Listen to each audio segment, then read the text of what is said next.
हाय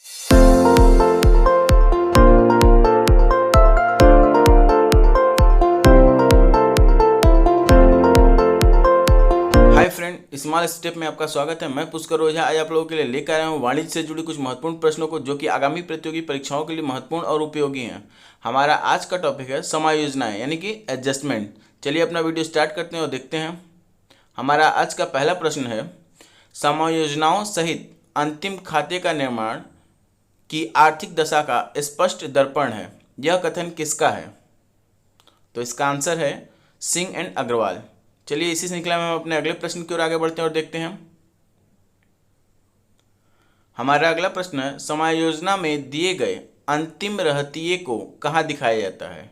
तो इसका आंसर है व्यापार खाते के क्रेडिट पक्ष यानी कि धनी पक्ष में, और आर्थिक चिट्ठे के संपत्ति यानी कि एसेट्स पक्ष में दिखाया जाता है। चलिए हम अपने अगले प्रश्न की ओर आगे बढ़ते हैं और देखते हैं। हमारा अगला प्रश्न है, ऐसे व्यय जो अभी देना शेष है अर्थात सेवाएं प्राप्त कर ली गई हैं, उन्हें क्या कहते हैं? तो इसका आंसर है अदत्त व्यय यानी आउटस्टैंडिंग एक्सपेंसेस। चलिए इसी श्रृंखला में अपने अगले प्रश्न की ओर आगे बढ़ते हैं और देखते हैं। हमारा अगला प्रश्न है, ऐसे व्यय जिसका भुगतान अग्रिम या पेशगी में कर दिया गया है लेकिन सेवाएं प्राप्त नहीं की गई हैं, उसे क्या कहते हैं? तो इसका आंसर है पूर्वदत्त व्यय यानी प्रीपेड एक्सपेंसेस। चलिए इसी श्रृंखला में अपने अगले प्रश्न की ओर आगे बढ़ते हैं और देखते हैं। हमारा अगला प्रश्न है, ऐसी आय जो कमा तो ली गई है लेकिन उनका भुगतान चालू वर्ष में प्राप्त नहीं हुआ, तो उसे क्या कहते हैं? तो इसका आंसर है उपार्जित आय यानी एक्रूड इनकम। चलिए अपने अगले प्रश्न की ओर आगे बढ़ते हैं और देखते हैं। हमारा अगला प्रश्न है, अदत्त वेतन समायोजना में दिया हो तो उसका लेखा कहाँ करते हैं? तो इसका आंसर है लाभ हानि खाते के डेबिट पक्ष में और आर्थिक चिट्ठे के दायित्व पक्ष में। हमारा अगला प्रश्न है, ऐसी आय जो अग्रिम या पेशगी प्राप्त हो गई हैं लेकिन चालू वर्ष में कमाई नहीं गई हैं, तो उसे क्या कहते हैं? तो इसका आंसर है उसे अनुपार्जित आय कहते हैं यानी अनएक्रूड इनकम। चलिए हम अपने अगले प्रश्न की ओर आगे बढ़ते हैं और देखते हैं।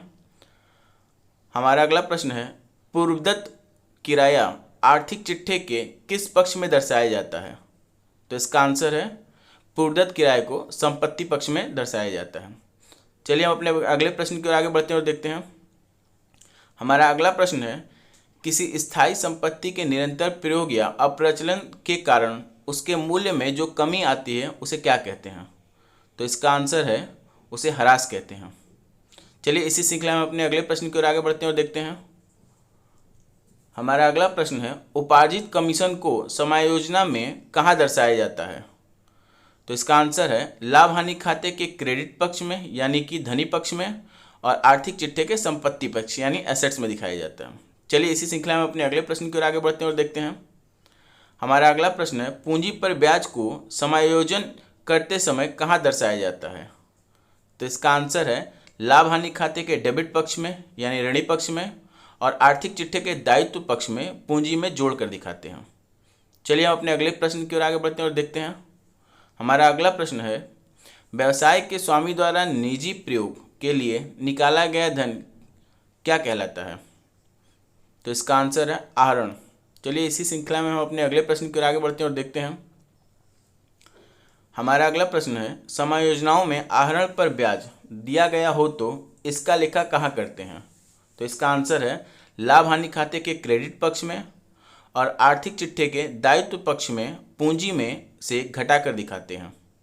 चलिए इसी श्रृंखला में अपने अगले प्रश्न की ओर आगे बढ़ते हैं और देखते हैं। हमारा अगला प्रश्न है, यदि चालू वर्ष में ऋण पर ब्याज नहीं चुकाया गया तो इसे क्या कहते हैं? तो इसका आंसर है इसे अदत्त ब्याज कहते हैं। चलिए इसी श्रृंखला में हम अपने अगले प्रश्न की ओर आगे बढ़ते हैं और देखते हैं। अशुद्ध ऋण अगर तलपट में दिया गया हो तो उसे कहाँ दर्शाया जाता है? तो इसका आंसर है उसे लाभ हानि खाते के डेबिट पक्ष में यानी कि ऋणी पक्ष में दिखाया जाता है। चलिए हम अपने अगले प्रश्न की ओर आगे बढ़ते हैं और देखते हैं। हमारा अगला प्रश्न है, यदि अशुद्ध ऋण समायोजनाओं में दिया गया हो तो उसका लेखा कहाँ किया जाएगा? तो इसका आंसर है लाभ हानि खाते के डेबिट पक्ष में और आर्थिक चिट्ठे के संपत्ति पक्ष में देनदारों में से घटाकर दिखाया जाता है। चलिए इसी श्रृंखला में अपने अगले प्रश्न की ओर आगे बढ़ते हैं और देखते हैं। हमारा अगला प्रश्न है, अगर समायोजनाओं में ऋण पर ब्याज दिया गया हो तो उसे कहाँ दर्शाया जाता है? तो इसका आंसर है लाभ हानि खाते के डेबिट पक्ष में और आर्थिक चिट्ठे के दायित्व पक्ष में ऋण में जोड़ कर दिखाते हैं। चलिए इसी श्रृंखला में अपने अगले प्रश्न की ओर आगे बढ़ते हैं और देखते हैं।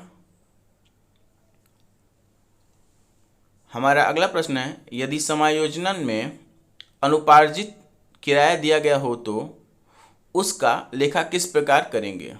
तो इसका आंसर है लाभ हानि खाते के क्रेडिट पक्ष यानी धनी पक्ष में दिखाएंगे और आर्थिक चिट्ठे के दायित्व पक्ष यानी कि लायबिलिटीज में दिखाएंगे। चलिए इसी श्रृंखला में अपने अगले प्रश्न की ओर आगे बढ़ते हैं और देखते हैं।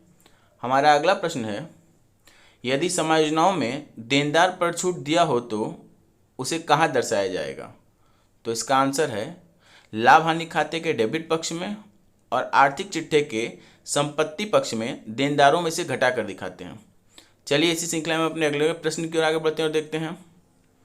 हमारा अगला प्रश्न है, लेनदार पर छूट यदि समायोजनाओं में दिया हो तो इसका लेखा किस प्रकार किया जाएगा? तो इसका आंसर है लाभ हानि खाते के क्रेडिट पक्ष में और आर्थिक चिट्ठे के दायित्व पक्ष में लेनदार में से घटा कर करते हैं। चलिए हम अपने अगले प्रश्न की ओर आगे बढ़ते हैं और देखते हैं। हमारा अगला प्रश्न है, यदि समायोजनाओं में माल के रूप में दान, नमूना या विज्ञापन दिया गया हो तो उसका लेखा किस प्रकार करेंगे? तो इसका आंसर है व्यापार खाते में डेबिट पक्ष में क्रय में से घटा देंगे और लाभ हानि खाते के डेबिट पक्ष में लिख देंगे। चलिए इसी श्रृंखला में अपने अगले प्रश्न की ओर आगे बढ़ते हैं और देखते हैं। हमारा अगला प्रश्न है, माल का आहरण समायोजनाओं में दिया है तो उसे कहाँ दर्शाया जाएगा? तो इसका आंसर है व्यापार खाते के डेबिट पक्ष में क्रय में से घटाकर तथा आर्थिक चिट्ठे में दायित्व पक्ष में आहरण में जोड़कर दिखाते हैं।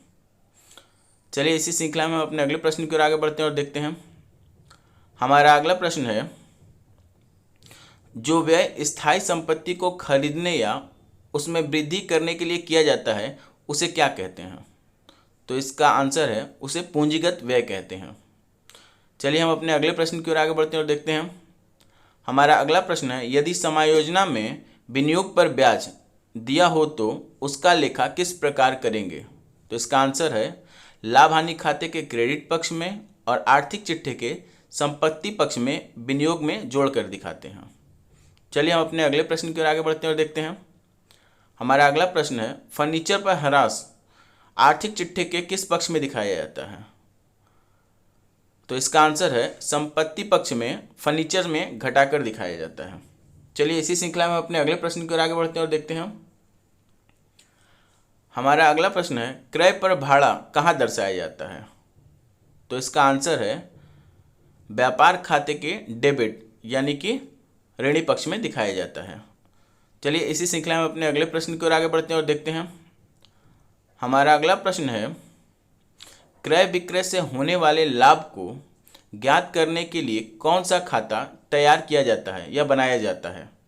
तो इसका आंसर है व्यापार खाता यानी ट्रेडिंग अकाउंट। चलिए इसी श्रृंखला में अपने अगले प्रश्न की ओर आगे बढ़ते हैं और देखते हैं। हमारा अगला प्रश्न है, अल्पकालीन विनियोग किस प्रकार की संपत्ति है? तो इसका आंसर है अल्पकालीन विनियोग तरल संपत्ति मानी जाती है।